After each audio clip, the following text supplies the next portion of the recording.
TRS party Congress party ఇద్దరు తెలంగాణ రాష్ట్రాన్ని పూర్తిగా అవినీతి కంపుతో ముంచేస్తున్నారు. దీని గురించి ప్రజలను కాపాడాల్సిన బాధ్యత భారతీయ జనతా పార్టీ.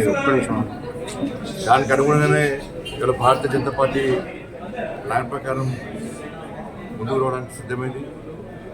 కిషన్ రెడ్డి గారు జమ్మూ కాశ్మీర్ ఎన్నికల్లో ప్రచారంలో ఉన్నారు.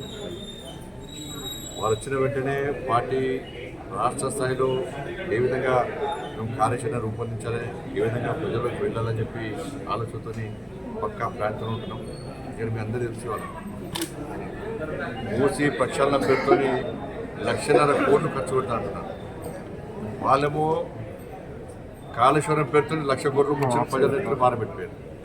వీళ్ళు మూసి ప్రక్షాళన పేరుతో 1,00,000 కోట్లు జీతాలు ఇచ్చే పరిస్థితి లేదు, 6 గ్యారెంటీలు అమలు చేసే పరిస్థితి లేదు, ప్రజలకు ఇచ్చిన హామీలు నెరవేర్చే పరిస్థితి లేదు. కానీ మూసి ప్రక్షాళనకు ఎక్కడ చేస్తే పైసలు ఇప్పుడు వాళ్ళు 5,00,000 కోట్లు 6,00,000 కోట్లు అప్పు చేసిపోతే వీళ్ళు చిప్ప చేతికిచ్చి అడుక్కునే పరిస్థితి కాంగ్రెస్ పార్టీ తీసుకొచ్చే ప్రయత్నం చేస్తున్నారు. కానీ ఒక ప్లాన్ లేదు, కేవలం మభ్యపెట్టే మాటలు. పూర్తిగా కాంగ్రెస్ పార్టీ అవినీతిలో కూరుకుపోయింది. కాంగ్రెస్ పార్టీ మొత్తం అవినీతిలో కూరుకుపోయింది. అవినీతి కంపుతో కాంగ్రెస్ పార్టీ వల్ల ప్రజలు ఇబ్బంది పెట్టే ప్రయత్నం చేస్తున్నారు తెలంగాణ రాష్ట్ర ప్రజలు. కానీ 6 గ్యారెంటీల నుంచి ప్రజల దృష్టి మళ్లించాలి, వాళ్ళు పాల్పడుతున్న అవినీతి నుంచి ప్రజల దృష్టి మళ్లించాలి అన్న పేరుతో హైడ్రాను ఇంకా తీసుకొచ్చే ప్రయత్నం చేస్తున్నారు. ఇప్పుడు హైడ్రా పోతుంది కానీ హైడ్రా విషయంలో ప్రజలు కూడా పూర్తి వ్యతిరేకత వస్తున్నది. ఇలా కాంగ్రెస్ పార్టీ ప్రభుత్వం హైడ్రా విషయంలో ఇలా కురుతో తలగొక్కున్నట్టు పరిస్థితి. ఏడుస్తున్నారు జనం. రోజు 2-3 వీడియోలు వస్తున్నాయి. ఆ వీడియోలు చూసి హైడ్రా బాధితులే కాదు, తెలంగాణ రాష్ట్రం కాదు, దేశవ్యాప్తంగా కూడా ప్రజలు కాంగ్రెస్ పార్టీ ప్రభుత్వ పాలన అసహించుకుంటున్నారు.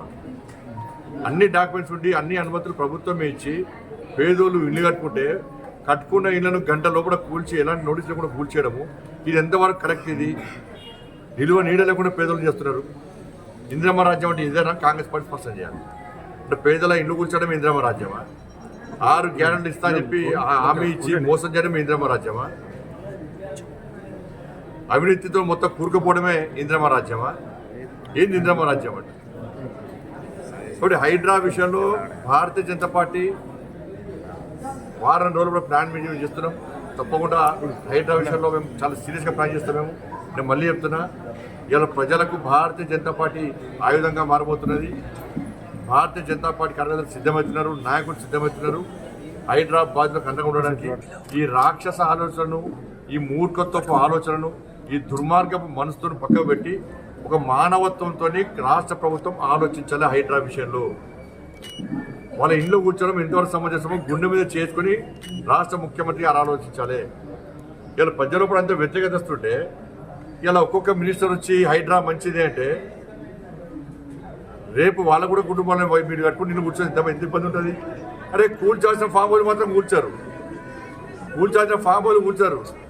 మేమనుకున్నాం హైడ్రా ఒక మంచి ఆలోచన ఉంది కదా, అరే మంచి ప్లాన్తో ప్రభుత్వం ఉన్నట్టున్నది, ఏం చెడు ఆలోచన ఏం లేనట్టుందో మేము అనుకున్నాం. కానీ ఇంత పేదోళ్ళు ఉసురు పోసుకుంటారు, పేదోళ్ళు పుట్ట కొడతారు, పేదోళ్ళకు నీడ లేకుండా చేస్తారని చెప్పి మేము ఎప్పుడు ఆలోచించాం. వాళ్ళంతా ఢిల్లీ నుంచి డైరెక్షన్. ఇలా రేపు మా పని చేస్తారు. టీఆర్ఎస్ పార్టీ అయ్యప్ప సొసైటీ పేరుతో కొన్ని రోజులు కూల్చింది, అది పైసలు తప్పింది. ఇలా హైడ్రా పేరుతో చేస్తారు. ఇలా మెల్లగా తిరిగి క్లోజ్ చేస్తారు. ఇక క్లోజ్ చేయాల్సిందే, మరి వట్టే క్లోజ్ చేయరు. వీటి పెద్ద పెద్ద వ్యక్తుల దగ్గర మళ్ళీ కలెక్షన్ చేస్తారు. కలెక్షన్ చేసి మళ్ళీ ఢిల్లీ పైసలు పంపాలి. ఢిల్లీ పైసలు పంపాలంటే హైడ్రా అయినా వీళ్ళకి పెద్ద ఆయుధం, ఢిల్లీ పైసలు పంపడానికి.